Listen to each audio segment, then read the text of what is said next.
வணக்கங்கள், வாழ்க வளமுடன். நான் உங்கள் டிஎன்ஏ மற்றும் பிரசன்ன ஜோதிடர் சுப்ரஜா சுரேஷ்குமார். இன்றைக்கி நம்ம ஜூன் மாத பலன்களை பற்றி பார்க்க போகிறோம். ஜூன் மாதம் அப்படின்னாலே எவ்ரி இயர் உங்களுக்கு தெரியும், ஜூன்னாலே ஒரு சிறப்பான மாதம், ஒரு சென்டர் ஆஃப் மந்த் வந்திருக்கும். அந்த இயரில் ஒரு பாதி கடந்த ஒரு விஷயம் நம்ம அடியெடுத்து வைக்க போகிறோம் அப்படின்னு சொல்லலாம். என்னடா இப்படின்னு திரும்பி பார்க்குறதுக்குள்ளே நம்ம ஒரு 6 மாதம் கடந்துட்டோமா, 5 மாதம் முடிஞ்சுதா, 6வது மாதம் வந்துட்டோமா அப்படிங்கிற ஒரு நிலைப்பாட்டுக்குள் நம்ம அடியெடுத்து வைக்கக்கூடிய ஒரு மாதம். ஸோ இந்த ஜூன் மாதம் என்ன ஸ்பெஷல் அப்படின்னு பார்த்தீங்க அப்படின்னா, குரு பெயர்ச்சி வரப்போகுது ஜூன் 2ஆம் தேதி. ரொம்ப ஒரு சிறப்பாக எதிர்பார்க்கக்கூடிய ஒரு குரு பெயர்ச்சி இதுன்னு சொல்லலாம். ஏன்னா இவ்வளோ காலகட்டத்தில் எல்லா விதமான பிரச்சனைகள், எல்லா விதமான சங்கடங்கள், ஒரே தீர்வான முடிவு குரு பார்வையினால் அது சரியாகும் அப்படின்னு சொன்னால் அது எல்லாருக்கும் ஒரு ஹாப்பியான ஒரு விஷயம். பொதுவாக ஒரு சனி பயிற்சி அப்படின்னாலே எல்லாருக்கும் ஒரு பயம் கலந்த ஒரு பிரச்சனை வரும். ஆஹா, சனி பகவான் நமக்கு என்னடா பண்ண போகிறாரு அப்படின்னு. ஆனால் குரு பயிற்சி வரும்போது எவ்வளோ கஷ்டமாக இருந்தாலும் குரு நம்மளை காப்பாற்றிடுவார் அப்படிங்கிற ஒரு தன்னம்பிக்கை எல்லார் மனதிலையுமே இருக்கும். இந்த மாதம் பார்த்திங்கன்னா ஜூன் மாதத்தில் நம்ம மேஷம்லேருந்து மீனம் வரைக்கும் நம்ம பலன்களை பார்க்க போகிறோம். ஸோ யாருக்கெல்லாம் தொழில் அமைய போகுது, யாருக்கெல்லாம் கல்யாணம் அமைய போகுது, யாருக்கெல்லாம் லவ் சக்ஸஸ் ஆக போகுது, முக்கியமாக எல்லாருக்குமே ஃபினான்ஷியல் ஸ்டெபிலிட்டி ஒவ்வொரு ராசிக்காரர்களுக்கும் இந்த மாதத்தில் எப்படி இருக்குது அப்படின்னு நம்ம பார்க்க போகிறோம். முக்கியமாக யாரெல்லாம் ஜாக்கிரதையாக இருக்கணும். என்னடா அது ஒரு ஹாப்பியான ஒரு விஷயம் கேட்கும்போது நமக்கு கேட்கவே காதில் ரொம்ப நல்லாயிருக்கும். ஆனால் சில விஷயங்கள் ஜாக்கிரதையாக இருக்கணும் அப்படின்னு சொல்லும்போது எல்லாருக்குமே ஒரு பயமாக இருக்கும். என்ன சொல்ல போகிறாங்க, நம்ம என்ன பண்ணணும் அப்படின்னு. ஏன்னா ஒவ்வொரு ஜாதகம் ஒவ்வொரு விதிப்படி நடக்கும். அதே மாதிரி இந்த கிரகங்களுடைய மாற்றங்கள் பார்த்தாங்க அப்படின்னா கோச்சார ரீதி அடிப்படையில் தான் நம்ம பேச போகிறோம். அந்த கோச்சாரங்கள் ஒவ்வொரு ஜாதகத்துக்கும் அந்த குரு யார், ஒவ்வொரு லக்னக்காரர்களுக்கும் அந்த குரு எந்த இடத்துல இருக்குது, யாருக்குரியவர் எந்த இடத்துல இருந்து கோச்சாரங்கள் அடிப்படையில் நமக்கு பலனை கூறுகிறார் அப்படிங்கிறது பார்த்திங்கன்னா சுய ஜாதகத்தை பார்க்க வேண்டும். இப்போ சொல்கிறது கோச்சார அடிப்படையில் சொல்லக்கூடிய பொது பலன்கள். இது நிறைய பேருக்கு சூட்டபிள் ஆகும். அப்போ என்னென்னா உங்களுடைய சுய ஜாதகத்தை பார்த்து நீங்கள் அதை சரி செய்து கொள்ளலாம். இன்னே ஒன்று சொல்கிறேங்க, எல்லா விஷயத்துக்கும் சிம்பிளான பரிகாரங்கள், வாழ்க்கை பரிகாரங்கள், அதாவது வாழ்வியல் ரீதியான பரிகாரங்கள் மூலியமாக எல்லாமே சரி பண்ணலாம். ஸோ இப்போ மேஷம்லேருந்து மீனம் வரைக்கும் பார்க்கலாம். கன்னி ராசி மற்றும் லக்னக்காரர்களுக்கு இந்த ஜூன் மாதம் எப்படி இருக்க போகுது அப்படின்னா, இந்த ஜூன் மாதம் உங்களுக்கு ஒரு சிறப்பான ஒரு மாதம் அப்படின்னு சொல்லலாம். ஏன்னா பார்த்தீங்க அப்படின்னா உங்களுடைய வருமானம் உங்களுக்கு ஜாஸ்தியாக கிடைக்க போகுது அப்படின்னு தான் சொல்ல முடியும்.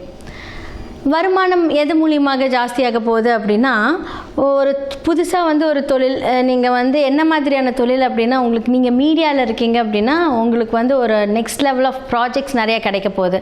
அதன் மூலியமாக வருமானங்கள் நிறையா போகுது. அது ஒன்று. அடுத்து பார்த்திங்கன்னா மோஸ்ட்லி பார்த்திங்கன்னா இந்த பேங்கிங்கில் இருக்கிறவங்க உங்களுக்கு புதுசாக உங்களுக்கு ஒரு இன்க்ரிமெண்ட் கிடைக்க போகுது. அது மூலியமாக உங்களுடைய வருமானம் சிறப்பாக போகுது. அடுத்ததாக பார்த்திங்க அப்படின்னா எப்படி சொல்லலாம், உங்களுடைய குடும்பம் மூலியமாக ஏதாவது ஒரு ஜாக்பாட் அப்படி சொல்லலாம். யாராவது உங்களுக்கு திடீர்னு எனக்கு இவ்வளோ பணம் கிடச்சிருக்கு உங்கள் குடும்பத்தில், ஸோ இது உனக்கு நான் கொடுக்குறேன், சொத்தாக கொடுக்குறேன் அப்படின்னு சொல்லலாம். நண்பர்கள் மூலியமாக உங்களுக்கு நல்லது நடக்க போகுது. ஏன்னா உங்களுடைய 3ஆம் இடத்தை குரு பார்க்குறாரு இல்லையா. ஸோ அப்போ என்னென்னா இளைய சகோதரன் மூலியமாக நல்லது. ஸோ இது எல்லாமே பார்த்தீங்க அப்படின்னா ஒரு முயற்சி மூலியமாக ஒரு நல்லது, இப்படி சொல்லிக்கிட்டே போகலாம் இந்த கன்னி. ஆனால் இது எல்லாமே நல்லது நடந்தாலும் அழகாக யார் ஒருத்தர் பார்க்குறாரு, டைரெக்டாக யார் பார்க்குறாரு அப்படின்னா பாதகாதிபதி வீட்டிலேருந்து சனி அழகாக போய் சூப்பராக உட்காந்துருக்கார். அப்போ உங்களுக்கு 7க்குரிய குரு உங்களுடைய கன்னி ராசி மற்றும் லக்னக்காரர்களுக்கு யார் பாதகஸ்தானத்தை கொடுப்பார் அப்படின்னா குரு. அந்த குரு உங்களுடைய வீட்டில் பார்த்திங்கன்னா 11ஆம் வீட்டுக்கு வந்துட்டார் இல்லையா. அப்போது இளைய சகோதரர் மூலிமா நல்லது நடந்தாலும் மூத்த சகோதரர்கள், மாமனார்கள், ஸோ இந்த மாதிரியான ஒரு பர்சன் கிட்டேருந்து உங்களுக்கு பல பிரச்சனைகள் வரும். குடும்பத்தில் ஏதோ ஒரு நல்லது பண்ணும்போது இவங்க ஏதாவது ஒரு டிஸ்ட்ராக்ஷன்ஸ் கொடுப்பாங்க. அப்போ மூத்த சகோதரர்களுக்கு பிரச்சனை, அவங்களுக்கு ஒரு பிரச்சனை, சகோதரன் சகோதரிகள் பெரியவர்கள் இந்த மாதிரி சொல்கிறேன், அந்த மாதிரி வச்சுக்கோங்க. அப்போ இவங்க கிட்டலாம் பார்த்திங்கன்னா கொஞ்சம் பிரச்சனைகளை சந்திக்கக்கூடிய ஒரு விஷயம். ஃபர்ஸ்ட் ஆஃப் ஆல் உங்களுக்கு குரு யார் அப்படின்னா 4, 7 கன்னியா லக்னத்துக்கு அது பாதகஸ்தானம். இதுதான் பாதகாதிபதி குரு எங்கே இருக்கார் உங்களுடைய சுய ஜாதகத்தில். ஸோ அந்த இடத்த பாதிக்கும்.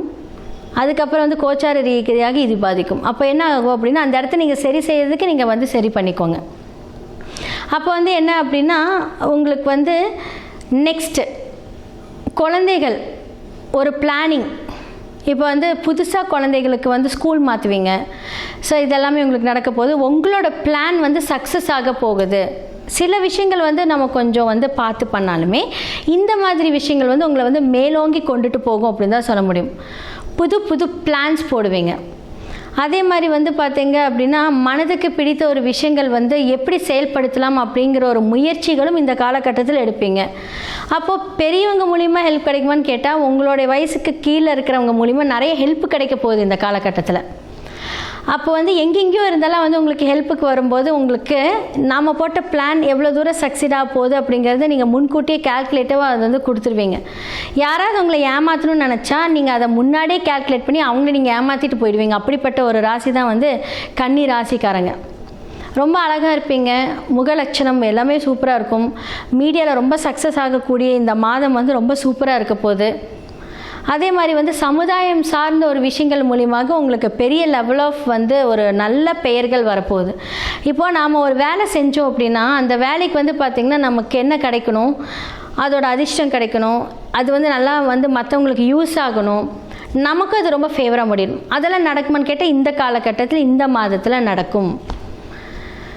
ஓகே, உங்களோட லக்னாதிபதி வந்து பார்த்தீங்க அப்படின்னா கன்னியா லக்னத்தோடைய ராசி அதிபதி லக்ன அதிபதி ஆகக்கூடிய இருக்கக்கூடிய புதன் உங்களுக்கு வந்து ஆட்சி பெறுகிறார். அப்போ ரொம்ப கான்ஃபிடெண்ட்டாக இருப்பீங்க. ஒரு டாக்குமெண்ட்ஸ் மூலியமாக உங்களுக்கு ஒரு நன்மை நடக்க போகுது. பேங்கிங் மூலியமாக உங்களுக்கு நிறைய ஆஃபர்ஸ் கிடைக்க போகுது. இப்போ கவர்மெண்ட் வந்து எவ்வளோ ஆஃபர்ஸ் கொடுக்குறாங்க அதெல்லாம் உங்களுக்கு வந்து ஈஸியாக கிடைக்க போகுது இந்த காலகட்டத்தில். இப்போ நீங்கள் ஒரு பிளான் எக்ஸிக்யூட் பண்ணணும் அப்படின்னா அதுக்கு வந்து எப்படியெல்லாம் நீங்கள் வந்து ஒரு ப்ராப்பராக அதை பண்ணிட்டு போகக்கூடிய ஒரு காலகட்டம் இந்த ஜூன் மாதம். அதே மாதிரி வந்து தாய் தந்தையோட ஹெல்த்தில் வந்து கொஞ்சம் கவனம் தேவை.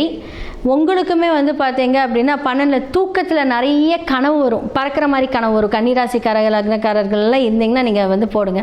ஸோ 12ஆம் இடத்துல கேது இருக்கும்போது ஸ்கூலுக்கு போகிற மாதிரி கனவு, அதுக்கப்புறம் வந்து பறக்கிற மாதிரி ஒரு கனவு, இந்த மாதிரியான ஒரு கனவுகள் வந்து உங்களுக்கு லைஃப்பில் வந்துக்கிட்டே இருக்கும். இந்த காலகட்டத்தில் கொஞ்சம் ஜாஸ்தியாகவே வரும். ஸோ இது வந்து என்ன பண்ணணும் அப்படின்னா விநாயகரை நீங்கள் வழிபடணும். நிறைய வந்து விநாயகர் கோவிலுக்கு போங்க. அவருக்காக வந்து நிறையா என்ன சொல்கிறது விளக்கேற்றுங்க. நிறையா அவர்களுக்கு வந்து பார்த்தீங்க அப்படின்னா அவரோட பேரில் அர்ச்சனை பண்ணுங்கள். அவரோட கோவில்களுக்கு நிறைய போய் டைம் ஸ்பெண்ட் பண்ணுங்கள். இதெல்லாம் பண்ணும்போது அவர் முதல் கடவுளாக இருந்து உங்களை வந்து அவர் கைட் பண்ணுவார். ஸோ கண்டிப்பாக வந்து இதெல்லாமே வந்து ஆஞ்சநேயர் வழிபாடு இந்த காலகட்டத்தில் ரொம்ப முக்கியமான. சனி பகவான் வந்து அழகாக 7ஆம் பார்வை உங்களுடைய லக்னத்தை தான் பார்க்குறாரு. எல்லாமே வந்து பார்த்திங்கன்னா கொஞ்சம் ரொம்ப ஒரு ஸ்ட்ரெஸ்ஸு சோம்பேறித்தனம் ரொம்ப ஜாஸ்தியாக இருக்கும். 10 மணிக்கு போகிற இடத்துல 12 மணிக்கு போவீங்க. வேலை நடக்கும்போது நம்ம பஞ்சுவலாக இருந்தால் பிரச்சனை கிடையாது. ஸோ அதை வந்து தடை பண்ணக்கூடிய ஒரு விஷயங்கள், தடை தாமதங்கள், எதிர்பார்க்கக்கூடிய விஷயங்கள் கிடைத்தாலும் அதுக்கு முன்னாடி ஒரு சின்ன ஒரு சம்பவம், என்னடா அப்படியா இப்படியா அப்படின்ட்டு வந்து ஒரு எதிர்பாரான ஒரு சம்பவம் நடந்ததுக்கப்புறம் அந்த விஷயம் கையில் கிடைக்கும். இதெல்லாமே சனியினோட விஷயங்கள் தான். ஸோ நீங்கள் ஆஞ்சநேயரை வழிபடும் போது இந்த மாதிரியான தாக்கங்கள்லேருந்து நீங்கள் விடுபடலாம். அடுத்ததாக வந்து பார்த்தீங்க அப்படின்னா குடும்பத்தில் வந்து சில கஷ்டங்கள் வரும். என்ன மாதிரியான கஷ்டங்கள்? எல்லாமே நல்லா இருக்குன்னு சொன்னீங்க. அப்படி எப்படின்னா சனி பார்வையினால் அந்த ஒரு கஷ்டங்கள் வரும். ஏன்னா அவர் வந்து சித்திரை நட்சத்திரத்தையும் அந்த 7ஆம் இடத்தை பார்க்குறதுனால அவர் வந்து பார்த்தீங்க அப்படின்னா உங்களோட 2ஆம் வீட்டுக்கும் வந்து ஒரு 4ஆம் பாதமாக வரனால அது ஒரு தாக்கம் இருக்கும். கொஞ்சம் கோவப்படாமல் இருங்க இந்த காலகட்டத்தில். நீங்கள் ஒரு பிளான் பண்ணுறீங்க அப்படின்னா அதை எப்படி எக்ஸிக்யூட் பண்ணுறீங்க அப்படிங்கிறது ஒரு நிதானித்து எல்லாத்துக்கும் எக்ஸ்பிளைன் பண்ணிட்டு போனீங்க அப்படின்னா அந்த பிரச்சனையிலேருந்து இங்கே விடுபடலாம். இல்லை அப்படின்னா அந்த சனி பார்வை பார்க்கும்போது அது கொஞ்சம் வேறு மாதிரி என்ன சொல்கிறது ஒரு கைகளை பார்க்குறது, பிரச்சனையாகிறது, தேவையில்லாத ஒரு சங்கடத்தை கொடுக்கும். அதெல்லாம் தவிர்க்கிறது இந்த காலகட்டத்தில் ரொம்ப நல்லாயிருக்கு. அதே மாதிரி புதுசாக வந்து தொழில் ஸ்டார்ட் பண்ணுறதுக்கு எல்லாமே வந்து உங்களுக்கு ஆப்பர்ச்சுனிட்டிஸ் வரப்போகுது. இல்லை உங்களுக்கு ஒரு ஆஃபர் கொடுத்து வேலைக்கு வர சொல்லுவாங்க. நான் உங்களுக்கு இந்த ஆஃபர் பண்ணுறேன், எங்களுக்கு இது பண்ணி கொடுங்க, ஃப்ரீலான்சிங்காக பண்ணி கொடுங்க. இது எல்லாமே உங்களுக்கு இந்த காலகட்டத்தில் நடக்க போது ரொம்ப நல்ல ஒரு விஷயம் நடக்க போது. பார்த்து நிதானித்து நீங்கள் ஹெல்ப்பாக நீங்கள் பண்ணீங்க அப்படின்னா சூப்பராக இருக்க போகுது. மேஷம்லேருந்து மீனம் வரைக்கும் இந்த ஜூன் மாத பலன்கள் யாரெல்லாம் ஜாக்கிரதையாக இருக்கணும் அப்படின்னால நான் சொல்லியிருக்கேன். ஓகே, இப்போது நல்லா இருக்கிறவங்களுக்கு ஓகேங்க. ஒரு ஜாதகத்தில் வந்து நான் சொன்னேன் இல்லையா அந்த தசாபுக்தி வச்சு தான் வந்து அந்த பலன்கள் இருக்கும் அப்படின்னு. எதன் மூலியமாகலாம் தீர்வு காணலாம் அப்படிங்கிற ஒரு பரிகார செக்ஷன் வந்து இப்போ நான் வந்து கொடுக்குறேன். ஜெம்ஸ்டோன்ஸ் போட்டிங்க அப்படின்னா இதோட அதிர்வலைகளை குறைக்கலாம். ஒன்று, நியூமராலஜி மூலியமாக உங்களுடைய நேம் சேஞ்ச் பண்ணணும், உங்களுக்கு ஃபேவரேட்டான அந்த நம்பர்ஸை வந்து சூஸ் பண்ணி கொடுக்கணும். 100% எவ்வளோ பெரிய கஷ்டங்கள் இருந்தாலும் அந்த கிரகத்தை நம்ம கட்டுப்படுத்தலாம். 27 நட்சத்திரங்களும் நமக்கு கெட்டது பண்ணாது. எல்லா கிரகங்களும் நல்லது பண்ணாது, எல்லா கிரகங்களும் கெட்டது பண்ணாது. உங்களுடைய சுய ஜாதகத்தில் யார் எப்படிங்கிறத பார்க்கணும். யாரெல்லாம் பிரச்சனை கொடுக்குறாங்களோ அவங்கள வந்து கட்டுப்படுத்தி, யாரெல்லாம் உங்களுக்கு பெஸ்ட்டாக இருக்காங்களோ அவங்கள வந்து நம்ம ஆக்டிவேட் பண்ணுறோம். அதை வந்து வைப்ரேஷன்ஸ் தான் இது எல்லாமே. ஓகே, நம்ம ஒரு ஸ்டோன் போட்டால் நம்ம லைஃப் மாறுமானா மாறிட்டுருக்குங்க. நிறைய பேர்த்தோட வாழ்க்கையை மாறிட்டுருக்கு. நாங்கள் வந்து பார்த்திங்கன்னா அவ்வளோ சூப்பராக பண்ணி கொடுத்துட்ருக்கோம். அடுத்ததான் வந்து பார்த்திங்கன்னா நியூமராலஜி மூலியமாக நிறையா மாற்றங்கள். உங்களுக்குன்னு ஒரு எண்கள் இருக்குது. அந்த எண்களை வந்து நம்ம எப்போவுமே வந்து நம்மளோட இடது கையில் எடுத்து ஆக்டிவேட் பண்ணிக்கிட்டே இருக்கணும். அதை ஆக்டிவேட் பண்ண நமக்கு வந்து பிரபஞ்சத்திலிருந்து வரக்கூடிய அந்த சக்திகள், பிரபஞ்சத்திலிருந்து வரக்கூடிய அந்த வைப்ரேஷன், நம்மளுடைய வாழ்க்கை, நம்மளுடைய எண்ணங்கள். சில பேர் வந்து பார்த்திங்க அப்படின்னா பேட் தாட்ஸ் வந்துக்கிட்டே இருக்கும். போனால் ஆக்சிடெண்ட் ஆகிடுமா, நம்ம போனால் செத்துருவோமா, நமக்கு இப்படியா அப்படியா, அந்த தாட் எல்லாமே என்ன பண்ணும், கண்ட்ரோல் பண்ணும். அது நீங்கள் கிடையாது, உங்களுடைய கிரகங்கள் தான் அதை வந்து இது பண்ணுறது. யாராவது ஒருவர் வந்து தவறு செய்கிறாங்க அப்படின்னா அது அவங்க பண்ணல, அது வந்து அந்த இயக்கத்தின் கிரகத்தோட இயக்கம் தான். நான் தான் சொன்னேன் இல்லையா, சில கிரகங்கள் வேதகனாகவும் செயல்படும். அதை வந்து நம்ம வந்து பார்த்து அந்த வேதகனை டீஆக்டிவேட் பண்ணி நமக்கு யாரெல்லாம் ஃப்ரெண்ட்ஷிப்பாக இருக்கக்கூடிய கிரகங்களை ஆக்டிவேட் பண்ணணும். ஸோ உங்களோட சுய ஜாதகத்தை பாருங்கள். கீழே இருக்கிற என்னோடய நம்பருக்கு நீங்கள் காண்டாக்ட் பண்ணி உங்களோட அப்பாயின்மெண்ட்டை புக் பண்ணுங்கள். ஸோ ஜெம்ஸ்டோன்ஸ் மூலிமா தீர்வு, வாஸ்து மூலியமாக தீர்வு, நியூமராலஜி மூலியமாக தீர்வு, வாழ்வியல் பரிகாரங்கள் மூலியமாக தீர்வு, எல்லாத்துக்குமே ஆப்ஷன்ஸ் இருக்குது. இதே மாதிரி வேறொரு நிகழ்ச்சியில் உங்களை சந்திக்கிறேன். நன்றி, வணக்கம்.